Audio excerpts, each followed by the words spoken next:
It's hard to tell when it'll stop. Don't always notice it quit pouring until the very last drop. The conditions must be right to form a rainbow in the sky. Won't see the symbol of hope following the storm each time.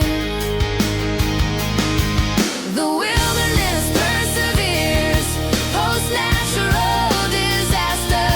You too can fall down and get back up right after. You don't have to stay there, always lying in the dirt. Nature's setting the example. You can recover from the hurt. If you're stranded in the ocean and there's no sign of land, most likely you won't have someone to lend a helping hand.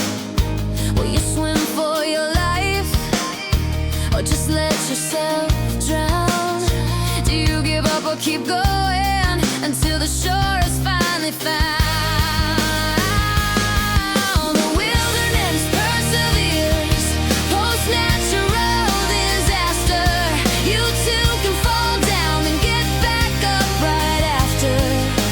You don't have to stay there, always lying in the dirt. Nature's setting the example. You can recover from the hurt.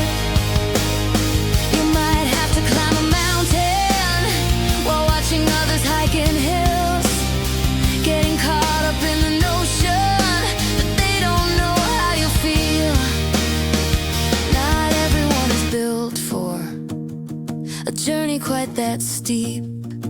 If you sow with resentment, gloom is all you'll reap.